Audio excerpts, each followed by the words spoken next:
Welcome, everyone, to the last gasp of the Russia collusion conspiracy theory.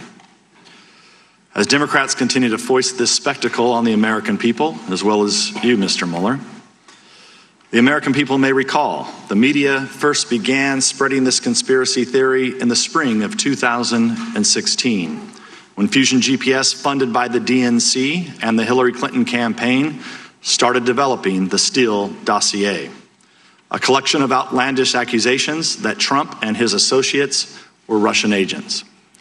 Fusion GPS, Steele, and other Confederates fed these absurdities to naive or partisan reporters and to top officials in numerous government agencies, including the FBI, the Department of Justice, and the State Department.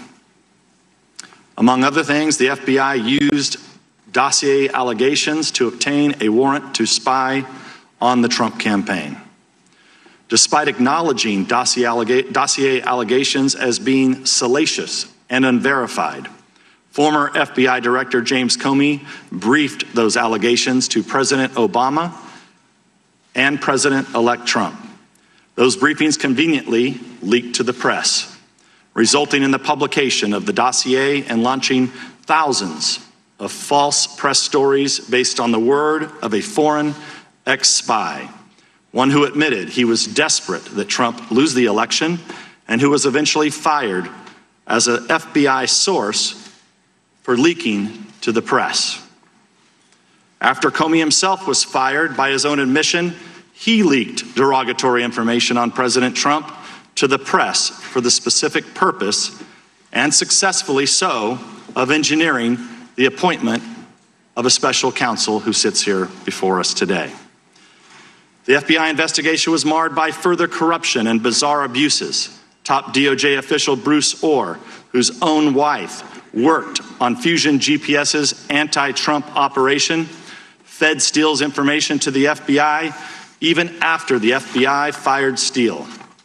The top FBI investigator and his lover, another top FBI official, constantly texted about how much they hated Trump and wanted to stop him from being elected. And the entire investigation was opened based not on Five Eyes intelligence, but on a tip from a foreign politician about a conversation involving Joseph Mifsud. He's a Maltese diplomat who's widely portrayed as a Russian agent, but seems to have far more connections with Western governments, including our own FBI and our own State Department, than with Russia. Brazenly ignoring all these red flags, as well as the transparent absurdity of the claims they are making, the Democrats have argued for nearly 3 years that evidence of collusion is hidden just around the corner. Like the Loch Ness Monster, they insist it's there, even if no one can find it. Consider this. In March 2017, Democrats on this committee said they had more than circumstantial evidence of collusion, but they couldn't reveal it yet. Mr. Mueller was soon appointed, and they said he would find the collusion. Then when no collusion was found in Mr. Mueller's indictments, the Democrats said we'd find it in his final report. Then when there was no collusion in the report, we were told Attorney General Barr was hiding it. Then when it was clear Barr wasn't hiding anything, we were told it will be revealed through a hearing with Mr. Mueller himself. And now that Mr. Mueller is here, they are claiming that the collusion has actually been in his report all along, hidden in plain sight. And they're right. There is collusion in plain sight. Collusion between Russia and the Democratic Party. The Democrats colluded with Russian sources to develop the Steele dossier, and Russian lawyer Natalia Vesnitskaya colluded with the dossier's key architect, Fusion GPS head Glenn Simpson. The Democrats have already admitted, both in interviews and through their usual anonymous statements to reporters, that today's hearing is not about getting information at all.